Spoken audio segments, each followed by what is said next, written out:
بسم اللہ الرحمن الرحیم۔ میرے ایک دوست نے بتایا کہ مجھے ایک محفل میں جانا ہوا۔ محفل میں دوران تقریب کچھ باتیں ہوئیں۔ ایک صاحب کہنے لگے، آپ نے اتنی باتیں کر لی، ذرا یہ تو بتائیے کہ نماز میں 2 سجدے کیوں ہیں؟ میں نے کہا مجھے نہیں معلوم۔ کہنے لگے یہ نہیں معلوم تو پھر آپ کو معلوم ہی کیا ہے؟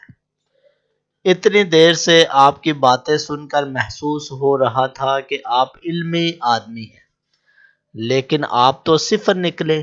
میں نے کہا جناب میں صفر نکلا نہیں، میں صفر ہوں۔ میں نے کبھی دعویٰ نہیں کیا کہ مجھے بہت کچھ آتا ہے۔ کہنے لگے اب سنیے کہ نماز میں 2 سجدے کیوں ہیں۔ ایک سجدہ اس لیے کہ جب اللہ تعالیٰ نے تمام فرشتوں کو حکم دیا تھا کہ حضرت آدم علیہ السلام کو سجدہ کریں تو تمام فرشتے سجدے میں چلے گئے تھے۔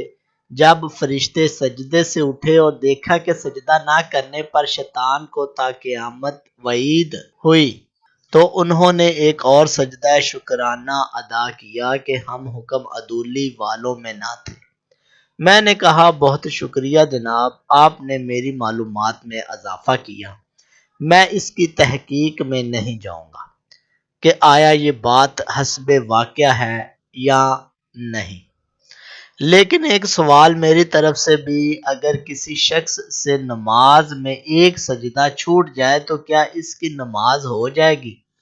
کہتے ہیں مجھے نہیں معلوم۔ میں نے پوچھا جناب کیا ہمیں پہلے وہ معلومات حاصل نہ کرنی چاہیے جن سے زندگی میں اکثر و بیشتر پالا پڑتا ہو یا پڑھنے کی امید ہو؟ اس پر وہ بحث کرنے لگے۔ بہرحال ان صاحب نے تو وہ بات نہ مانی، لیکن میں یہ سمجھ چکا تھا کہ لوگوں کے دماغ میں علمیت کا معیار کیا ہے۔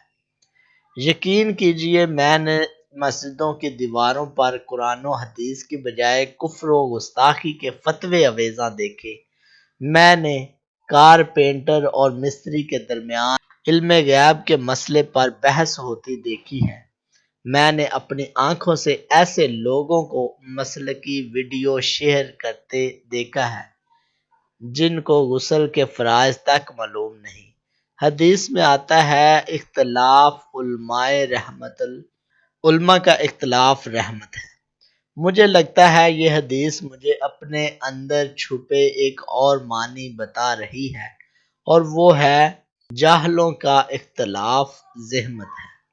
بھائیو، دوستو، بزرگوں، کیونکہ علم والے جب اختلاف کرتے ہیں تو غور و فکر کے دروازے کھلتے ہیں اور دلائل کے انبار لگتے ہیں، جبکہ جاہل جب اختلاف کرتے ہیں تو بحث و تکرار کے دروا ہوتے ہیں اور گالیوں کے ڈھیر لگتے ہیں۔